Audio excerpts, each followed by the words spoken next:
Programme एक बार फिर खुशामदीद नाज़रीन। बैरिस्टर अकील मलिक साहब हमारे साथ मौजूद हैं और हम गुफ्तगू कर रहे थे जो पीटीआई के साथ मुज़ाकरात हैं। अब मज़ीद जो सवालात हैं वो भी हम बैरिस्टर साहब के सामने रखेंगे। बैरिस्टर साहब, ये जो हम ब्रेक से पहले गुफ्तगू कर रहे थे पीटीआई के हवाले से, लेकिन अब जो ऐवान के अंदर और वैसे भी जो मुतालबा किया जा रहा है, हमने देखा है कि जो अमेरिका के साथ बातचीत, वो फिर दहशतगर्दी का ख़ात्मा हो, मिनरल्स हो या तेल के हवाले से जो मुआहदे थे, उस हवाले से क्या पेशरफ्त हुई है, कहाँ तक बात आगे बढ़ सकी है? जी बिल्कुल, आपने देखा कि अभी तकरीबन 11-12 अगस्त को जो है सीटी डायलॉग हुआ है इस्लामाबाद में, और वहाँ के जो काउंटर टेररिज्म के एक बड़े ऑफिसर हैं और उनकी डेलीगेशन यूएस से वो आई हुई थी। काउंटर टेररिज्म डायलॉग इस्लामाबाद हुआ और उसमें बड़ी अच्छी मुस्बत पेशरफ्त हुई है कि काउंटर टेररिज्म के ऊपर अमेरिका और पाकिस्तान की जो स्ट्रैटेजी है और जो कोऑर्डिनेशन है उसको फर्दर स्ट्रेंथन, फर्दर ऑगमेंट किया जाएगा और फर्दर उसको मज़ीद फ़ाल बनाया जाएगा, ताकि जो हालिया हमें इन द रीसेंट पास्ट जो कामयाबियाँ मिली हैं और जो हमारी कोऑर्डिनेशन रही है काउंटर टेररिज्म के ऊपर, उसको हम मज़ीद बढ़ाना चाहते हैं और मज़ीद फ़ाल करना चाहते हैं। तो ये उसी का ही हिस्सा है और उसी का एक सिलसिला है जो हमने आगे प्रोसीड किया। पहले वो वाशिंगटन डीसी में काउंटर टेररिज्म डायलॉग हुआ था, सीटी डायलॉग, और अब इस दफ़ा इस्लामाबाद में हुआ है, जो कि असल में जून में होना था, लेकिन आपको पता है कि पाकिस्तान भारत जंग हुई और फिर उसके बाद जो तमाम तर मामलात हुए और फिर ये डिले हो के ये अब अगस्त में हुआ है। और इंशाल्लाह आप देखेंगे कि जो काउंटर टेररिज्म स्ट्रैटेजी है वो एक शेयर्ड काउंटर टेररिज्म स्ट्रैटेजी होगी, well coordinated counter terrorism strategy होगी जो अमेरिका और पाकिस्तान के दरमियान होगी,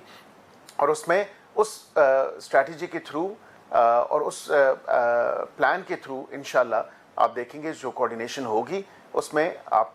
जो दहशतगर्दी का नासूर है और दहशतगर्दी से मुंसलिक जो एक्टिविटीज़ हैं उसमें उसकी रोकथाम और उसको जड़ से ख़त्म करने में बहुत मदद और कारआमद वो साबित होगा और मदद हासिल होगी। सर, ये जो आपकी इत्तेहादी जमात पाकिस्तान पीपल्स पार्टी है, उनकी सीनियर रहनुमा नफीसा शाह साहिबा ने कौमी असम्बली के अंदर ये मुतालबा भी किया कि अमेरिका के साथ कौन से मुआहदे हो रहे हैं इस हवाले से बताया जाए, और साथ में उन्होंने ये भी पॉइंट उठाया कि अमेरिका कहीं पाकिस्तान के करीब सिर्फ इसलिए तो नहीं है कि वो भारत को बार्गेनिंग पोजीशन में ला सके। नहीं, ऐसी बात नहीं है। जो उनकी ट्रेड टॉक्स थी भारत के साथ वो उन्होंने अभी रिसेंटली कैंसिल की हैं। ये अगेन पाकिस्तान की कामयाब सफारतकारी जो है ये उसका सहरा है, और पाकिस्तान ने जब अपना मौक़िफ़ पेश किया दुनिया के कैपिटल्स में जाके, जो हमारी हाई लेवल डेलीगेशन गई थी, और उसके बाद मुतवातिर तौर पे हम इंगेज्ड हैं सफारती तौर पे और डिप्लोमेटिकली, जो हमने अमेरिका के साथ और दीगर ममालिक के साथ भी जो इंगेजमेंट है, तो भारत का चूरन अब नहीं बिक रहा। भारत की जो पोजीशन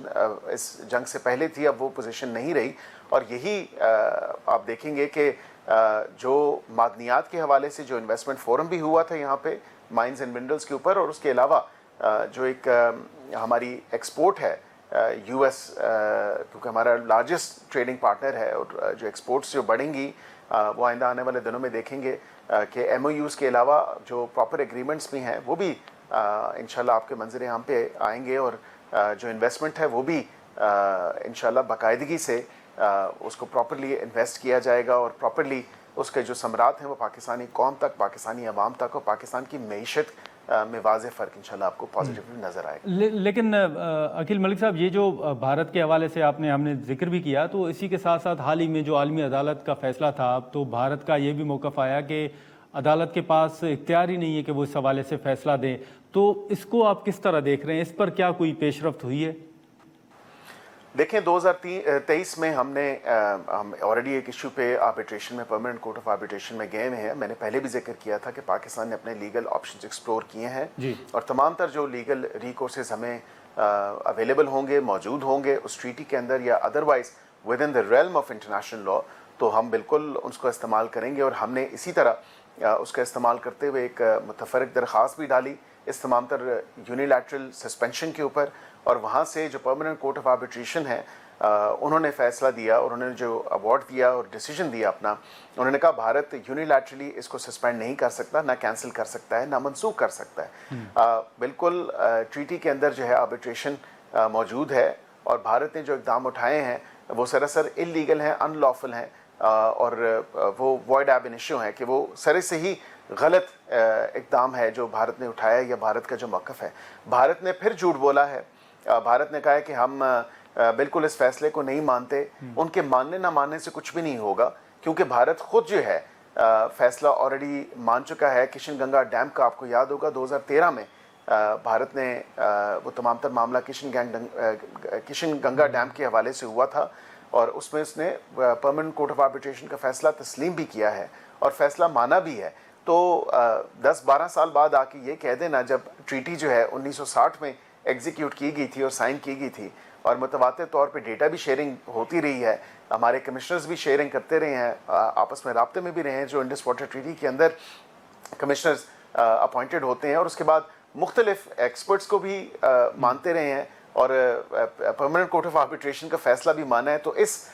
سچویشن پہ آ کے اور خود سے اپنے تئیں جو ہے منسوخ کر دینا اس ٹریٹی کو, اور پھر کہہ دینا کہ جی ہم اس کو نہیں مانتے, تو ایسا نہیں ہو سکتا. انٹرنیشنل قوانین ہے, ہمارے بین الاقوامی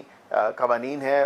کنونشنز ہیں, پالیسیز ہیں, ٹریٹیز ہیں, ان کو ماننا ہوگا اور ان کو تسلیم کرنا ہوگا. جب آپ سگنیٹری ہوں تو آپ کو وہ ماننا بھی پڑتا ہے. چلیں, بہت شکریہ منسٹر صاحب وقت نکالنے کا. ناظرین, بیرسٹر عقیل ملک صاحب کی گفتگو آپ نے سنی, اور انہوں نے